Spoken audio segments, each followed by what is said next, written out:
Welcome back. I'm Michael Storm, Anarchist of Comic Books and co-owner of Amazing Fantasies Comic Book Shop here in Topeka, Kansas. And real quick, before we get into this thing, wherever you are finding the video at, click, tap, smash, get out your baton and give it a whack. That like button. Let us know that you're out there. Let us know that you care. And really, it's the best way that you can support us, other than just simply visiting the store here in Topeka, Kansas. It's always wonderful for me to get to do these reviews. I get to read the comic books. I do that. That's why I do the reviews, is because I'm reading the comic books. I'm not reading the comic books because I want to do reviews. It's just very convenient, and it helps obviously for me to know what the comic books are about, what's going on, what's on my shelves in the store. That my customers come in to ask me about things. Sure, that's Spider-Man over there. I don't know, he's doing spider things, crawling on walls, whipping around on a spider web. No, I actually have read and I'm keeping up with, and the Death Spiral thing is pretty interesting right now. But it's always great when one of these iconic characters comes around and they get their sort of restart. It's not uncommon these days for that to happen, but when it does, it's always nice when it's one of those characters that you like, and so you anticipate. I know as a comic book reader, not just a collector, that's what I do. I anticipate these stories, and are they going to be good? Who's going to be writing them? Who's going to be drawing them? What can we expect in the storylines? And that's what I'm thinking when somebody says, "Hey, there's a new Daredevil #1 coming out," and I'm thinking, all right, well, I love the Daredevil character. Certainly the Man Without Fear, that Frank Miller character, a characterization of Daredevil and that period, absolutely. It's just a wonderful character and always has been, and so I always want them to do well, and I want to see the character do well, and I want good stories, and I want people to enjoy them, and I want to be able to sell them to people because they enjoy them and they want to read them. It's a great big circle there. It's really quite fantastic. So let me tell you about this Daredevil, this for new Daredevil for 2026, because they've done a couple of Daredevil series here over the last few years that they didn't last very long. They weren't particularly strong, and so we'll have to see. And I'm thinking good things on this one, because right off we get a writer in Stephanie Phillips. If you don't know who Stephanie Phillips is, I don't know who I'm talking to, because she is all over comic books, and deservedly so. I mean, she's done Amazing Spider-Man. She's done some Harley. She's done Rick and Morty. She, of course, is the creator of Grimm. That comic book series is fantastic, and still going, long running. Just everything about the fact that Stephanie Phillips is involved in it speaks good things, as someone who clearly knows what she's doing when it comes to comic book storytelling. There's always questions especially if you don't recognize the name, and I'm poking fun at you, so you don't know who she is. Well, it's possible. There are a lot of comic books. There are a lot of creators, and not everybody reads everything. And across, some people don't even read across publisher. They read strictly DC and don't read it. This is a thing.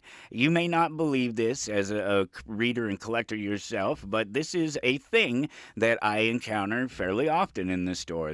I just read Marvel. I don't read DC. I'm not into any DC characters, and that's a little strange to me, but I get it. So you like what you like, and so sometimes it's hard to get outside that whole space that you're in, and when you do, you don't even know where you're going, let alone who's creating it, what the history is. And so when it comes to a classic character like this, with somebody that you can trust at the helm, you expect some good things. Lee Garbett on the art, and there's a ton of covers for this #1, including a blind bag, which is the only legitimate time they can use a blind bag, is when they're doing a Daredevil #1. I don't need to explain why. Mark Bagley, Greg Land, Dan Panosian. I'm trying to think of some of the other people that I saw names on the covers. Bill Sienkiewicz was one. I mean, it's just I would love to have me a Sienkiewicz Daredevil picture. I don't even know what they are. I know that there's 250th homage. There's a couple of things.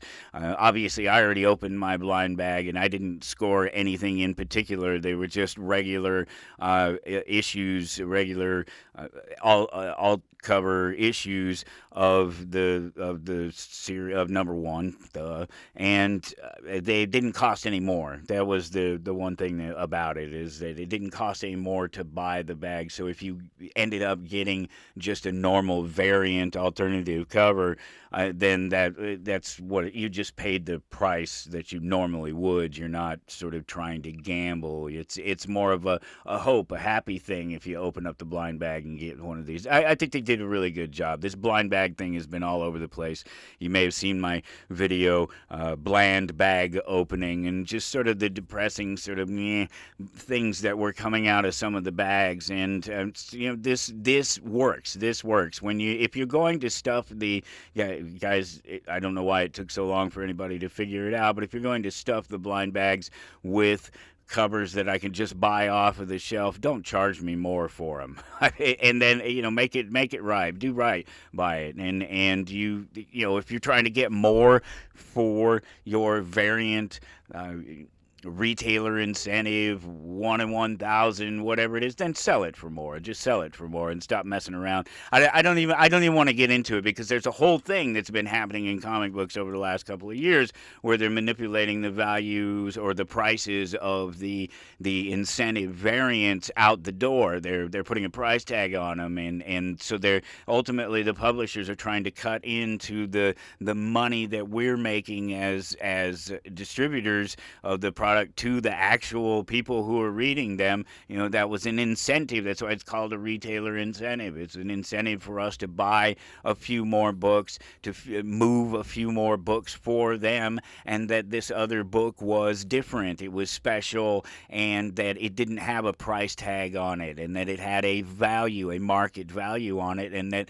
retailers could capitalize on that. And some do better than others. There's a long conversation in there about people bumping up prices and things like that, but that's what they're for. And if you don't like it, you don't like it. You don't buy it. That's it. You just don't buy it. It's really that simple. And you shouldn't cut yourself out of the wonder of comic books by not accepting how some people choose to do business, even particularly if it's legitimate business, that there's nothing particularly wrong with it, even though it's not necessarily great business or that people don't like it. Because the fact is, in the case of the incentive books, that's what they were for. But they, again, a whole big old long conversation maybe another time, but this Daredevil, it looks good with these creators. They're having some fun with the blind bag. You jump right into the action, as you would expect Daredevil to do. He's chasing down the bad guys, and of course it's the superhero trope at this point, because that's why we're doing another number one. Not we, I mean Marvel. They're doing another number one because they're trying to reintroduce the character. They're trying to give starting points. DC's thing right now is to make it. There's a banner headline at the very top of all of the A covers of the comic books right now that says that this storyline starts here. It's a new storyline that's starting here, and that's what they're trying to go with, and to keep their legacy numbers. And there's just an interesting game that these companies have played back and forth over the years, playing with the numbers and playing with restarts and just every little gimmick they can to try to get people's attention, to get them to pick up one of their comics instead of one of the other guys' comics. That's how it goes.